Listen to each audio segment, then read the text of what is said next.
Hello दोस्तों, तो इस वीडियो में हम बात करने वाले हैं रेलवे की तरफ से एक नए नोटिफिकेशन की, जिसमें कि आपको एज रिलैक्सेशन मिला है। यानी कि जो उम्र है, उम्र सीमा बढ़ा दी गई है। ठीक, इससे काफ़ी बच्चों को फ़ायदा मिलेगा जो कि ओवर एज होने वाले थे, और ये ज़रूरी भी था क्योंकि दो वैकेंसी के बीच में बहुत लंबा समय हो रहा था। 6 साल बाद वैकेंसी आ रही है, वो भी बिल्कुल जरा सी, तो उसमें आपको एज रिलैक्सेशन तो देना ही चाहिए था। अब बात करते हैं किसको कितना एज रिलैक्सेशन मिला है। तो यहाँ पर रेलवे की तरफ से बताया गया है कि जो टोटल एज रिलैक्सेशन दिया है इन्होंने, वो 3 साल का दिया है। ठीक है, पहले जो उम्र 18 से 30 वर्ष थी, वो अब 18 से 33 वर्ष कर दी गई है। अब किस डेट से किस डेट तक के बच्चे फॉर्म भर सकते हैं, मैं आपको बहुत ही सिंपल लैंग्वेज में समझा देता हूं। देखिए, आप अगर जनरल में हैं या फिर आपकी ईडब्ल्यूएस कैटेगरी है, सबसे पहले देखिए, जो बच्चे 1/7/2006 के बाद पैदा हुए हैं वो इस फॉर्म को नहीं भर सकते। ठीक, यानी 2/7/2006 को भी जो पैदा हुए हैं वो भी इस फॉर्म को नहीं भर सकते। 1/7/2006 1/7/2006 के बाद पैदा होने वाले बच्चे इस फॉर्म को नहीं भर सकते, चाहे वो एससी कैटेगरी के हों, चाहे वो एसटी कैटेगरी के हों, चाहे वो ओबीसी के हों, चाहे वो जर्नल के हों। आप कहीं के भी हों, आप इस फॉर्म को नहीं भर सकते अगर आप इसके बाद पैदा हुए हैं तो। ठीक, अब बात करते हैं अपर एज लिमिट की। ठीक है, अपर एज लिमिट की बात करते हैं। सबसे पहले बात आती है एससी और एसटी की। अगर आप एससी और एसटी के कैंडिडेट हैं तो अगर आप 2/7/1986 को या फिर इसके बाद पैदा हुए हैं तो आप इस फॉर्म को भर सकते हैं। अगर आप 1/7/1986 को भी पैदा हुए हैं तो भी आप इस फॉर्म को नहीं भर सकते। सेम केस ओबीसी में है, पर इसमें 2/7/1988 है। 2/7/1988। ठीक है, 2/7/1988 को अगर आप पैदा हुए हैं तो आप इस फॉर्म को भर सकते हैं ओबीसी वाले, और अगर आप नहीं हैं तो नहीं भर सकते। जर्नल और ईडब्ल्यूएस वालों के लिए ये डेट है 2/7/1991। ठीक है, 2/7/1991। तो कुल मिलाकर जो ये एज हो गई है 18 से 30 की जगह अब हो गई है 18 से 33। दोबारा से सुन लीजिए,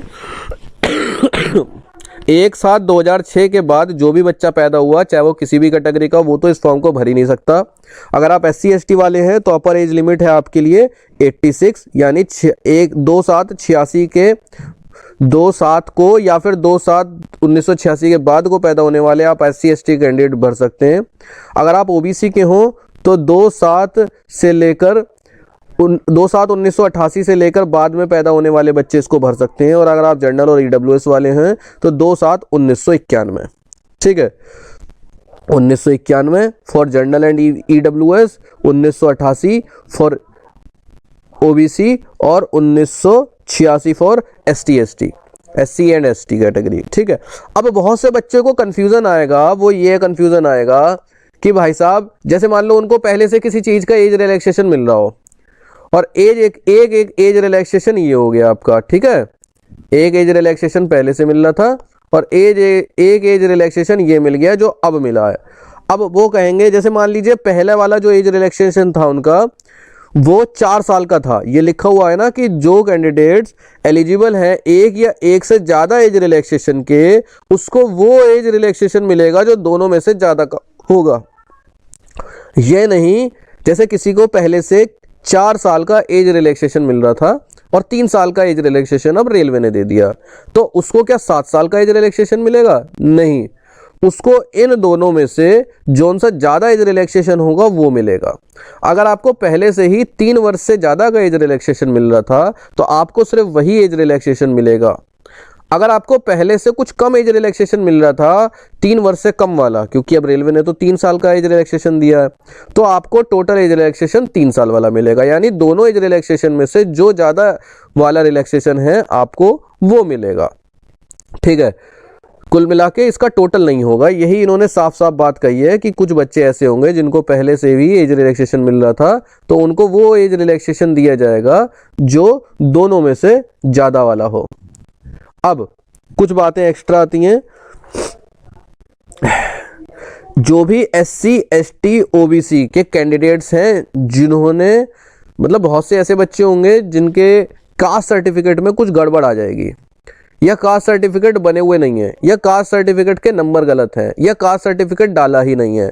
आप एससी के हों, आप एसटी के हों, और या फिर आप ओबीसी के हों, अगर आपने कास्ट सर्टिफिकेट नहीं लगाया, कास्ट सर्टिफिकेट गलत लगाया है, या कास्ट सर्टिफिकेट का नंबर गलत हो गया है, अभी जिनका बहुत सौ का गलत हो गया होगा उसकी कोई दिक्कत नहीं है, वो करेक्शन की डेट आती है, वो सही हो जाता है। पर मान लो आपने भरा ही नहीं है, ठीक है, तो वो बच्चों को किस में गिना जाएगा? उन बच्चों को गिना जाएगा यूआर यानी जनरल कैटेगरी में। ये लिखा हुआ है ST, SC and OBC candidates applying against UR vacancy will not get any age relaxation. उनको जो पहले से एसटी, एससी, ओबीसी वाला एज रिलैक्सेशन मिल रहा था वो कुछ नहीं मिलेगा। अब आपको एक जनरल कैटेगरी का बच्चा मानकर ट्रीट करा जाएगा, यानी जो जनरल के लिए रूल्स हैं एज वाले, वही रूल आपके लिए हो जाएंगे अगर आप कैटेगरी जनरल चूज करके चल रहे हैं तो। इसके अलावा कोई चीज चेंज नहीं हुई है, सिर्फ इन्होंने एज रिलैक्सेशन किया है, और इस चीज की 31/1/2024 की डेट से मतलब फॉर्म में अपडेट कर दिया जाएगा। जैसे अभी आप अगर फॉर्म भर रहे होंगे 31 से पहले तो आपके लिए ये डेट आ नहीं रही होंगी, पर अगर आप 31 के या 31 के बाद भरेंगे, 12 बजे के बाद 31 के तो ये डेट्स आपके लिए खुल जाएंगी। तो 31 तारीख के 12 बजे के बाद ये रिलैक्सेशन वाले ऑप्शन फॉर्म में खुल जाएंगे। तो ये थोड़ी बहुत खुशी की बात है बच्चों के लिए, क्योंकि बहुत से बच्चे ओवर एज होने के थे और हो भी गए थे कुछ बच्चे, उनको दूसरा मौका नहीं मिल पा रहा था क्योंकि वैकेंसी इतने लंबी लंबे समय पे निकाल रहे हैं। हालांकि अभी भी वैकेंसी बढ़ने की बहुत ज़्यादा ज़रूरत है। मुझे तो देखो ऐसा लगता है कि वैकेंसी नहीं बढ़ेंगी, जितनी आई हैं उतनी रहेंगी, और 2024 के शुरुआत में 25 के शुरुआत में फिर नई वैकेंसी निकलेंगी। जो मुझे अपना आइडिया लगता है वो तो यही है कि ये ना बढ़ के 25 की शुरुआत में दोबारा वैकेंसी निकाले। हाँ, इसके अलावा बाकी वैकेंसीज निकलेंगी, टेक्नीशियन की निकलेंगी, अभी इस साल की बता रहा हूँ, टेक्नीशियन की निकलेंगी, जेई की निकलेंगी, ग्रुप डी की निकलेंगी, ठीक है, ये सब वैकेंसी निकलेंगी। पर मुझे लगता है जितनी इन्होंने निकाली हैं ये शायद ही इसमें बढ़ोतरी करें, और कर भी सकते हैं क्योंकि पिछली बार भी ऐसा हुआ था कि कम निकली थी। पर हाँ, उसमें फिर क्या जोड़ दिया था इन्होंने, टेक्नीशियन की एड अप कर दी थी। जैसे अभी आपकी 5696 निकाली है, इसमें ग्रुप डी टेक्नीशियन की 10-12 हज़ार निकाल के कहेंगे 17,000 हो गई हमारी वैकेंसी। इस तरह से कर सकते हैं। पर मुझे लगता है ये अब आगे चलकर ईयरली निकाला करेंगे 25 से, कि हर साल कुछ 4-5 हज़ार वैकेंसी हर साल निकाला करेंगे, ठीक है। उससे भैया फायदा तो सरकार को ही है। देखो 10 मान लो 50 लाख बच्चे भर रहे हैं, 6 साल में निकालेंगे फॉर्म, तो एक ही बार में वैकेंसी, तो क्या होता है 50 लाख बच्चों ने एक ही बार फॉर्म भरा। अब अगर ईयरली निकालेंगे टुकड़ों में तो 50 लाख बच्चे हर साल फॉर्म भरेंगे, तो ज़्यादा पैसा पहुंचेगा नहीं पहुंचेगा फॉर्म का। अच्छा, अब बहुत से बच्चे बात करेंगे, मैं इसमें बता दूं एक बुक के बारे में, वो आपका कंफ्यूजन दूर हो जाएगा। आपको याद होगा कि मैंने कई वीडियोस में बताया है किरण पब्लिकेशन की बुक के बारे में। मैं बताता हूँ क्यों बोलता हूँ मैं बार बार। जैसे कि आपने ली मैथ की किताब, ठीक है, फॉर एग्जांपल मान लो आप मैथ की बुक देखोगे तो आपको इसमें क्या क्या मिलेगा वो देखिए। सबसे पहले तो पूरा सिलेबस ही है। अच्छा, इसके अलावा यहाँ पर एक बहुत अच्छा एनालिसिस करा हुआ है कि किस एग्जाम में कौन से टॉपिक से कितने कितने सवाल आते हैं। इससे आपको एक बहुत अच्छा आइडिया हो जाएगा। जैसे नंबर सिस्टम से आप देखोगे लगभग हर एग्जाम में 4 से 5 सवाल आते हैं, एलसीएम एचसीएफ से एक सवाल आते हैं। इससे एक बहुत अच्छा आइडिया हो जाएगा कि अगर आपका नंबर सिस्टम कमज़ोर है तो पता है आपको कि इससे बहुत सवाल आते हैं, आप इसको कमज़ोर नहीं रख सकते और आपको इसको मजबूत करना पड़ेगा। इसके बाद बात करते हैं, जैसे आपने सवाल शुरू किए नंबर सिस्टम के, इसमें सवाल ही सवाल मिलेंगे, लाइन लग जाएगी। आरआरबी मुंबई नॉन टेक्निकल 1996 या 1997, इस तरह से लेकर 2018 की वैकेंसी तक के इसमें सारे क्वेश्चन मिलेंगे, अलग अलग टाइप के मिलेंगे। जैसे चौथे टाइप का शुरू हो गया इस तरह के सवाल। तो जब आप एक तरह के सवालों को करते जाते हैं तो आपकी इतनी अच्छी स्पीड हो जाती है, इतनी अच्छी एक्यूरेसी हो जाती है कि जो पेपर में 60 मिनट में 75 सवाल करने हैं आपको, वो आप बहुत इजीली कर पाएंगे। इसमें सब दे रखा है कि जैसे ये रेलवे की ग्रुप डी की शिफ्ट में आया था, है ना, ये आरआरबी एनटीपीसी में आया था। ऐसे ही कोई भी टॉपिक उठा के देखोगे तो ये सारे वो सवाल होते हैं जो कि आपके एग्जाम में आए हुए थे। अब मान लो ये आपके परसेंटेज के सवाल चालू हो गए तो आपके कई टाइप के परसेंटेज के सवाल चलते जाएंगे। आपको किसी ट्रिक की जरूरत नहीं पड़ेगी, बेसिक मेथड से ही आपकी इतनी तेज स्पीड हो जाएगी और एक्यूरेसी बढ़ जाती है। ट्रिक से कई बार गलती होने के चांस बढ़ जाते हैं। और इसमें क्वेश्चन का सिर्फ सॉल्यूशन नहीं है कि इसका ऑप्शन ए होगा, इसका ऑप्शन बी होगा, बाकायदा उन सॉल्यूशन के साथ मतलब आंसर के साथ साथ पूरा पूरा सॉल्यूशन है कि इसका आंसर कैसे आया है। रीजनिंग भी सेम है, टॉपिक वाइज है, पूरा एनालिसिस करा हुआ है कि तो आपको एक बहुत अच्छा आइडिया लगेगा कि आप जो एलपी का एग्जाम दे रहे हो उसमें क्या क्या पढ़ना है, किस तरह के सवाल आते हैं। अब जो सबसे ज़रूरी किताब है जिसको कि आप अगर नहीं लेंगे तो समझो आप अपना बहुत बड़ा नुकसान कर रहे हैं।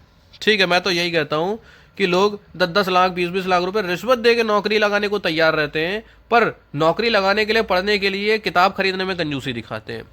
ठीक, ये है PYQ यानी प्रीवियस ईयर क्वेश्चंस। सबसे जरूरी क्यों जरूरी?